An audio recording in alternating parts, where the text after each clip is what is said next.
দখলদার ইসরায়েলি বাহিনী এবং ফিলিস্তিন পুরোদমে যুদ্ধ চলছে।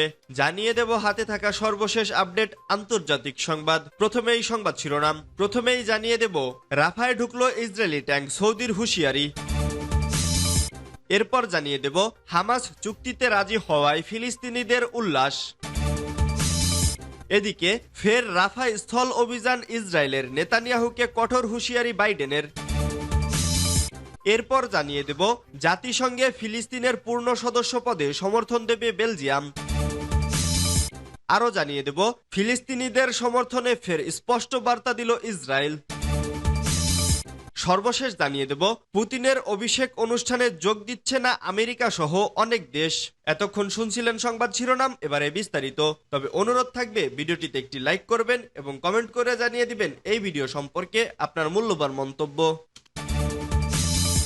রাফায় ঢুকলো ইসরায়েলি ট্যাঙ্ক, সৌদির হুঁশিয়ারি। কারো কথাই শুনছেন না ইসরায়েলের প্রধানমন্ত্রী বেনিয়ামিন নেতানিয়াহু। ফিলিস্তিনের স্বাধীনতাকামী সংগঠন হামাসের সঙ্গে কোনো যুদ্ধবিরতি হয়নি দাবি করে রাফায় অভিযানের অনুমোদন দিয়েছেন তিনি। এরপরই রাতের অন্ধকারে রাফায় ঢুকে পড়ে ইসরায়েলি ট্যাঙ্ক। নাম প্রকাশে অনিচ্ছুক ফিলিস্তিন ও মিশরের কর্মকর্তারাও রাফায় ইসরায়েলি ট্যাঙ্ক ঢোকার তথ্য নিশ্চিত করেছে। মিশরের আল কাহেরা টেলিভিশন দেশটির ভেতরকার সীমান্তের অংশের ফুটেজ সম্প্রচার করেছে। ওই ফুটেজে বন্দুকযুদ্ধ ও বিস্ফোরণের শব্দ শোনা গেছে। এছাড়া ট্যাঙ্ক ও হেলিকপ্টারের শব্দ শুনতে পাওয়া যায়। মিশরের এক কর্মকর্তা জানিয়েছেন, দেখে মনে হচ্ছে স্বল্প পরিসরে অভিযান চালানো হবে। অভিযান শেষে সৈন্য প্রত্যাহারের বিষয়েও মিশরকে জানিয়েছে ইসরায়েল। যদিও এ বিষয়ে মুখ খোলেননি তেল আবিব। যুক্তরাষ্ট্র বিশ্বাস করে যে রাফায় বড় ধরনের অভিযান চালাবে না ইসরায়েল। তবে ইসরায়েলের পদক্ষেপ নিয়ে শঙ্কা প্রকাশ করেছে ওয়াশিংটন। বিশ্ব স্বাস্থ্য সংস্থার হিসাবে রাফায় বর্তমানে 12 লাখ ফিলিস্তিনি রয়েছে। তবে 1 লাখ গাজাবাসীকে রাফা থেকে সরে যাওয়ার নির্দেশ দিয়েছে ইসরায়েল। তাই বড় ধরনের মানবিক বিপর্যয়ের আশঙ্কা করছে বিশ্ব সম্প্রদায়। কয়েক মাস ধরেই নেতানিয়াহু বলে আসছিল, বন্দি বিনিময় চুক্তি হোক বা না হোক, হামাসের সর্বশেষ শক্ত অবস্থান রাফাকে গুড়িয়ে দিয়েই দম নেবেন তিনি। ইসরায়েলি প্রতিরক্ষা কর্মকর্তারা বলছেন, হামাসের অবশিষ্ট 6টি ব্যাটালিয়নের 4টি এই শহরে রয়েছে। তাদের বিশ্বাস, সংগঠনের শীর্ষ কয়েকজন নেতা সহ রাফা শহরেই বন্দী অবস্থায় রয়েছে ইসরায়েলি জিম্মিরা। হামাস চুক্তিতে রাজি হয় ফিলিস্তিনিদের উল্লাস। হাজার হাজার ফিলিস্তিনি সোমবার সন্ধ্যায় গাজা উপত্যকার বিভিন্ন এলাকায় উল্লাস করেছেন। স্বাধীনতাকামী গ্রুপ হামাস গাজা উপত্যকায় একটি প্রস্তাবিত যুদ্ধবিরতি মেনে নেওয়ার পর রাস্তায় নেমে উল্লাস প্রকাশ করেন ফিলিস্তিনিরা। তুরস্কের রাষ্ট্রীয় বার্তা সংস্থা আনাদলু এ খবর দিয়েছে।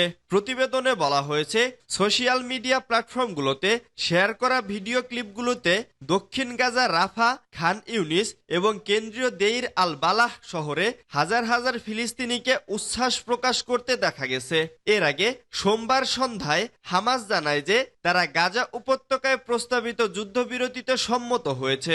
হামাসের এক বিবৃতির বরাত দিয়ে আনাদলু জানিয়েছে, হামাসের রাজনৈতিক শাখার প্রধান ইসমাইল হানিয়া কাতারের প্রধানমন্ত্রী শেখ মোহাম্মদ বিন আবদুল্লাহ রহমান আল থানি এবং মিশরের গোয়েন্দা প্রধান আব্বাস কালেমের সঙ্গে ফোনে কথা বলেছেন এবং তার সংগঠনের পক্ষ থেকে যুদ্ধবিরতি প্রস্তাব অনুমোদনের কথা জানিয়েছেন। হামাস এই যুদ্ধবিরতি প্রস্তাবে এমন সময় অনুমোদন দিল যখন ইসরায়েলি বাহিনী দক্ষিণ গাজা রাফা শহরের পূর্ব পার্শ্ববর্তী এলাকায় অভিযান চালানোর ঘোষণা দিয়ে সেখানকার ফিলিস্তিনিদের সরিয়ে নেওয়ার আদেশ জারি করে। প্রায় 15 লাখ উদ্বাস্তু ফিলিস্তিনি সেখানে অবস্থান করছেন। ইসরায়েল অনেকদিন থেকেই এই রাফায় অভিযান চালানোর হুমকি দিয়ে আসছে।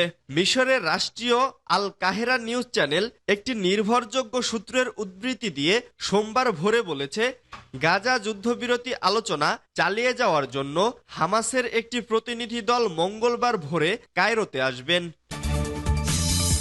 ফের রাফায় স্থল অভিযান ইসরায়েলের, নেতানিয়াহুকে কঠোর হুঁশিয়ারি বাইডেনের। হামাস যুদ্ধবিরতির খসড়া চুক্তি মেনে নিয়েছে, তবে কয়েক ঘন্টার ব্যবধানে এই চুক্তিতে ইসরায়েলের শর্ত মানা হয়নি দাবি করে আবারও রাফায় হামলা শুরু করেছে ইসরায়েল। ইসরায়েলের প্রধানমন্ত্রী বেঞ্জামিন নেতানিয়াহুকে ফোন করে রাফায় অভিযানের বিরোধিতা করেছেন মার্কিন প্রেসিডেন্ট জো বাইডেন। আজ মঙ্গলবার এই তথ্য জানিয়েছে টাইমস অব ইসরায়েল। হোয়াইট হাউসের লিখিত বক্তব্যে বলা বলা হয়, বাইডেন ফোন কলে রাফায় অভিযান নিয়ে যুক্তরাষ্ট্রের বিরোধিতার বিষয়টি আবারও পরিষ্কার করেছেন।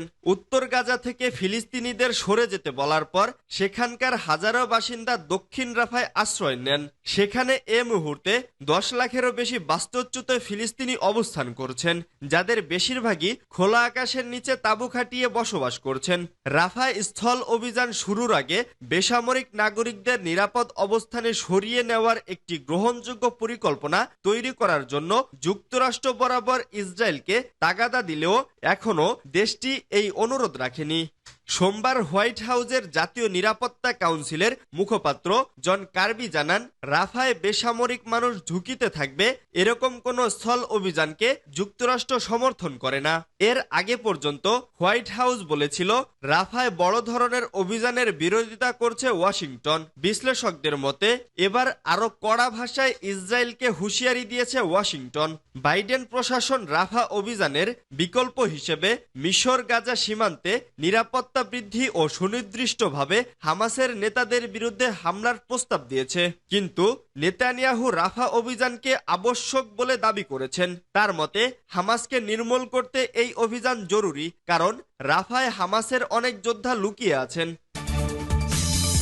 জাতিসংঘে ফিলিস্তিনের পূর্ণ সদস্য পদে সমর্থন দেবে বেলজিয়াম। জাতিসংঘে ফিলিস্তিনের পূর্ণ সদস্য পদ বিলে বেলজিয়াম সমর্থন করবে বলে জানিয়েছে দেশটির পররাষ্ট্রমন্ত্রী হাজ্জাল আহবিব। গণমাধ্যমের প্রতিবেদনে বলা হয়, সোমবার বেলজিয়ামের পররাষ্ট্রমন্ত্রী হাজ্জাল আহবিব বলেছেন, তার দেশ ফিলিস্তিনকে জাতিসংঘের পূর্ণ সদস্য হিসেবে স্বীকৃতি দেওয়ার প্রস্তাবকে সমর্থন করবে। লাহবিব ফিলিস্তিনি পররাষ্ট্রমন্ত্রী রিয়াদ আল মালিকির সাথে দেখা করার সময় বলেন, এই সপ্তাহে 10 মে জাতিসংঘে এই ভোট হবে। এটা গুরুত্বপূর্ণ যে ইউরোপীয় ইউনিয়ন এই ঐতিহাসিক মুহূর্তটি মিস করবে না। তিনি আরো বলেন, বেলজিয়াম এই প্রস্তাবের সহ স্পন্সর এবং সমর্থন করতে চায়। সামাজিক মাধ্যম এক্সে ফিলিস্তিনি পররাষ্ট্রমন্ত্রীর সাথে তার বৈঠকের একটি ছবি শেয়ার করে লাবিব বলেন, বেলজিয়াম জাতিসংঘে ফিলিস্তিনের মর্যাদাকে সমর্থন করবে, যা ছিল তার রিয়াদ আল মালিকির সাথে বার্তা। তিনি আরো বলেন, এটি হলো শান্তির পথে প্রথম গুরুত্বপূর্ণ পদক্ষেপ। ফিলিস্তিনের সমর্থনে ফের স্পষ্ট বার্তা দিল ইরান। অন্যান্য ইসলামী দেশগুলোর জন্য অপেক্ষা না করে ফিলিস্তিনিদের প্রতি ইরানের অটল সমর্থনকে পুনর্ব্যক্ত করেছেন দেশটির ইসলামী বিপ্লবের সর্বোচ্চ নেতা আয়াতুল্লাহ সাইয়েদ আল খামিনি। তিনি বলেছেন, এই বছরের হজ হবে গাজার বিরুদ্ধে সংগঠিত জঘন্য অপরাধ থেকে অস্বীকৃতির বহিঃপ্রকাশ। সোমবার তেহরানের ইমাম খোমেনি হুসাইনিয়ায় অনুষ্ঠিত এক বৈঠকে এ বার্তা দেন তিনি। খবর তানসিম নিউজের। তিনি বলেন, এই বছর গাজার উদ্বেগজনক ঘটনাগুলোর মাধ্যমে পশ্চিমা সভ্যতার রক্তচোষা চিত্র আরো বেশি উন্মোচিত হয়েছে। এই বছরের হজে গাজার জনগণের আস্থার ওপর বিশেষ দৃষ্টি থাকবে। পুতিনের অভিষেক অনুষ্ঠানে যোগ দিচ্ছেন না আমেরিকা সহ পশ্চিমা অনেক দেশ। রাশিয়ার প্রেসিডেন্ট ভ্লাদিমির পুতিনের অভিষেক অনুষ্ঠানে প্রতিনিধি না পাঠানোর কথা জানিয়েছেন আমেরিকা ও ইউরোপের অনেক দেশ।